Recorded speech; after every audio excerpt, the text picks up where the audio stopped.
I got a second Stark Varg, and it's the street legal one. It comes next week, which means this is my last chance to ride the Varg dirty. Before I take it into the streets, the front wheels always bothered me. It doesn't spin as much as I want. It helps with the wheelies if it keeps spinning. So I'm going to take it to my buddy Tim. He's an X Games world champion. He's going to tune it up before we hit the streets. Hello. What's up, bro? What's the deal? Dude, this bike looks so good. These are the 6 pistons, right? This kid got like all the best stuff you could possibly get. Oh, he's got 2 switches on there. The headlight is on one, and then we have these stupid f***ing underglows. Whoa, I need one of these stands. And then it just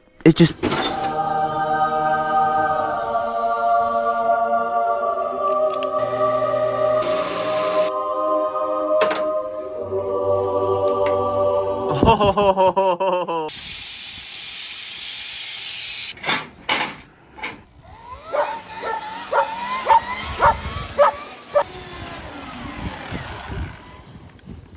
Yeah, it's hard to wheelie, right? Yeah, like the balance is a really high point. And if you're not there, it just leans. Yeah, it leans kind of one way or the other. I'm on my way downtown for my last illegal ride on the Varg, and I'm going to cover some really interesting current events in the electric dirt bike space and end it off with a full feature wrap. So make sure to watch until the end of this video, as always. Look at me riding dirty. Something so crazy happened. I was gone for the last couple days, and when I came back to my garage, one of my favorite bikes, the Minimoto GP bike, had tipped, even though I've had it very stably balanced for like a month or 2 now. And right when I left, it tipped over. So I went into the security footage. Tell me this isn't a ghost pushing my bike over. It tipped in the direction it wasn't leaning in. Doesn't even make sense. It's Lula from the Ghost Tunnel video. Still got the hole in my glove. I don't like buying new things unless I need them. And the only things I need are bikes. That's a cop. Hey.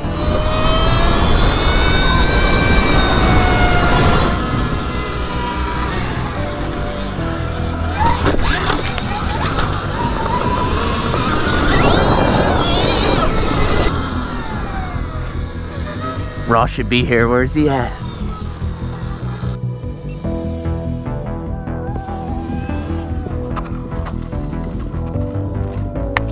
What's up? You make one hit the money, man. Big bikes, bro.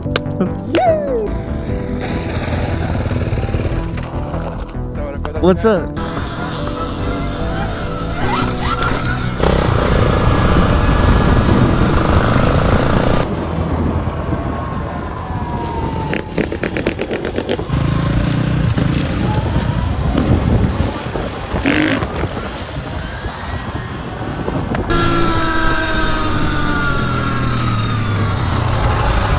Right past the cop.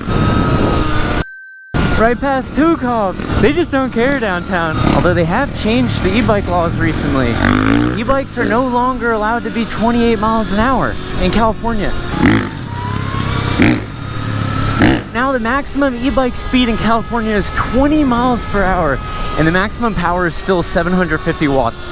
This bike is 45,000 watts. There's a video going viral of some kids riding non-street legal e-bikes in California right in front of some police. And the cops are being hella chill about it. The cops are letting the kids ride. Yeah, I do. I have a Suron, but at least be responsible. But then one kid on his Tudio starts aggravating the police, and they ended up impounding his bike. A lot of people only saw the last bit of the clip where he's getting impounded, and it's like, oh, poor kid, he's getting his bike taken. But then you see the first part of the video that came out later, and it's like, no way, what are you doing? The cops were being so chill, and then you start messing with them. In other news, there is a huge tariff on goods from China, which includes every e-bike ever. So if they're taxing Chinese goods, that makes Chinese goods more expensive. That means e-bikes are becoming more expensive by up to 25%. And it doesn't make any economic sense. I did go to college for mathematical economics, and I can tell you these tariffs make 0 sense. Although that's the nature of economics. There is no right or wrong answer. You can do all the graphs, you can do all the calculations, but at the end of the day, There's no right or wrong, but I would say the tariffs on Chinese goods, that's wrong. Can't be making bikes more expensive. Now you could argue in favor of the tariff. You could say that it brings companies to manufacture in the US instead of import from China.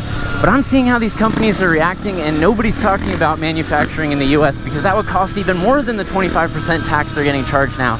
So instead of bringing manufacturing to the US, they're just moving it to Thailand, Vietnam, Bangladesh, India. It's not doing anything for Americans besides making the bikes we buy more expensive. And that makes me sad. Let's go have some fun. Here we go, let's go into full power. 80 horsepower. Can literally loop at any speed. That's half throttle.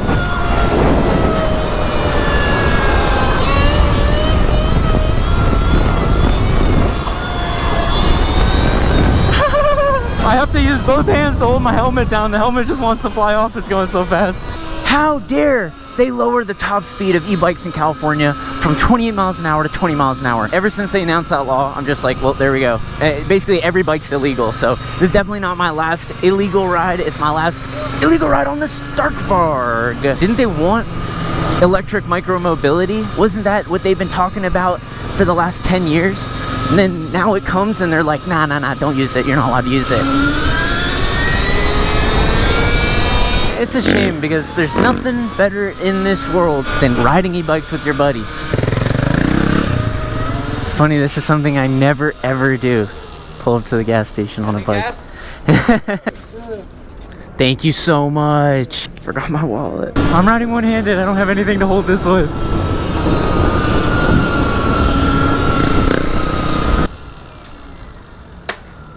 Yeah, hella nice spot. Yo. Hey, bro, you still in LA? Yeah, I'm at Staples right now. I'll pull up right now. I got you. I'll see you right now. All right, see ya. What's up, Joel? How are you, bro? Good to see you. Bro. New bike? Yeah. Sheesh. Is this the 21 kilowatt one? I don't know. I just know it's new. I think it is because it's the black one. Damn, we got the Ultra piece out. This one's got the stunt bar on it. Like all my homies got Varg. Yeah, they do. Everyone's got a Varg now. Yeah.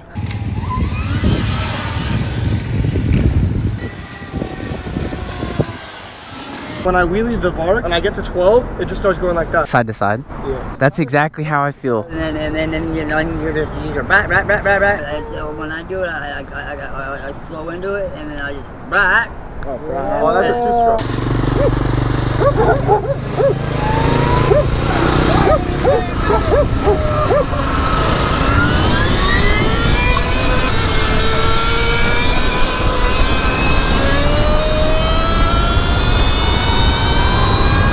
That's only 35 horsepower and this thing goes up to 80.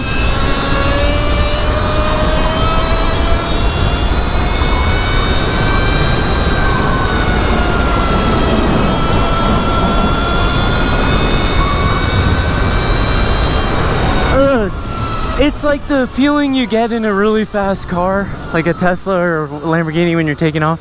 It's the feeling you get, but you're on a fucking bike. Let's do a little race.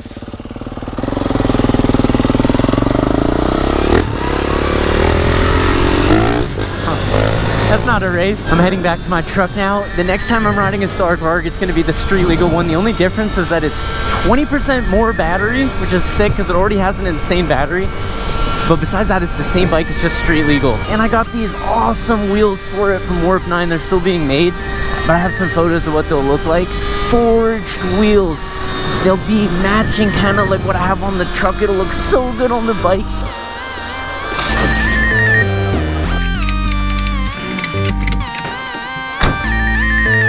Let's talk about my last dirty ride on the Varg 80 HP. Charge it up and go to war. No plate, no face, no case, but I still got CHP knocking on my front door. Did that go hard? And I'm not talking about hitting 12 on the Varg because it leans a bit. And I'm not hating or anything, I just think it's something that needs to change a bit. You know what I'm saying? How can something so clean, so mean, so trim get banned from the fucking X Games? Seems like everything good these days can't last even 28 mph. We're dropping tariffs on bikes like bombs on ISIS. At least mine's made in Sweden. Write this down. The best bikes are like apples in the Garden of Eden. They're forbidden. How can something so clean, so mean, so trim not be allowed in our public streets? Now I had to get one with the plate, it's on its way, you'll know it's here when I'm swerving lanes like I'm wearing cleats. Just because the beat stopped, that one stop got so much range. If I was a battery, it'd be the max AH. You get it? Like amp hours. A battery with high AH gets more range. You get it? Fuck it, one more verse, keep it going. I can't stop. I'm electric, I'm on fire like an MX-5. You can catch me in the street, brand new bike. Next up is a Varg, Jimra and I. We stay outside. Don't stare too long at my new Fords. Wheels are awfully bright in the sun, and I can't tell your mom you lost an eye. Don't wanna flex, and I'll try my best, but I can't resist when I got two Vargs side by side. Breaking news. I just found a way to get the Ronster from California to Texas for the upcoming mega ride. And it's raining outside. Well, it's actually hailing. So there's no better day to go into the workshop, get this Sur-Ron dialed up for the next mega ride. I got some new parts for it. This is the current state of the Ronster. There is no chain, no rear brake, and no front brake.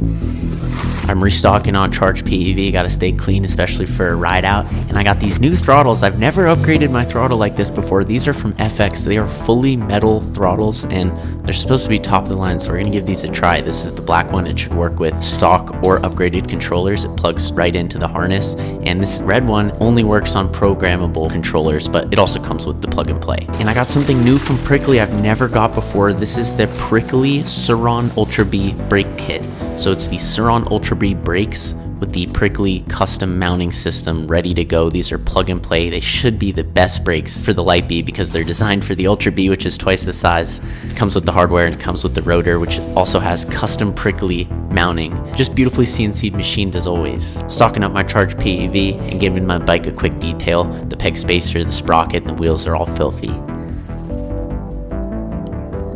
I'm taking off the stock throttle and the key plate so that I can unplug it and replug the new throttle. Putting the key plate back on, new throttle goes on, new grip goes on, and this is the most butter throttle I've ever touched. I didn't know this was a thing. Comparing it to the stock Sur-Ron, you can hear, listen, the plastic grinds. Then you compare that to the FX throttle. I haven't even ridden it yet and I already know I can't go back to the stock throttle. I'm taking off the rear wheel and using it as an opportunity to clean the inside of the swing arm, which always gets really dirty. And I'm putting on the new Prickly adapted Ultra B brake rotor. And I stripped not one, but two of the bolts I was using before I realized I wasn't even using the new ones. Usually I just hammer a star bit in, but it was not working on these, so I drilled into them and used the extractor. I was just nervous about hitting the threads in the hub, because if you fuck up those threads, you basically need a whole new hub. Yes, come on, that's too easy. But I got both of them out and reinstalled the rotor with the new hardware, and I hand tightened this time so there's no strippage. The rear wheel is going back on with the new brakes, and the reason the rear brake is so important is because of the wheelies. Without a good rear brake, you have no confidence in the wheelies. I'm installing the master cylinder. The caliper looks awesome, totally enough for the bike, and I'm feeding the tube through this access point near the peg, under the bash guard, up the side of the controller, through this access point. It's not ideal, it should be going through the bike, but it's alright for now. The chain I was going to put on was filthy, so I gave it a quick clean. Much better. The chain's going on, just need the master link, and I'm taking off the front wheel to put the new Magura floating rotor on it and put the wheel back on.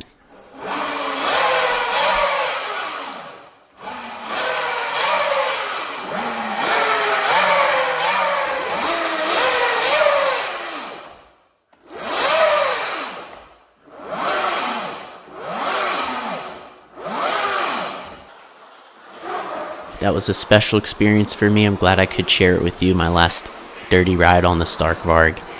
Little rap session. And then upgrading the Ronster for the Texas Mega Ride. Thank you so much for watching until the end. Stay tuned. Yeah, I'm on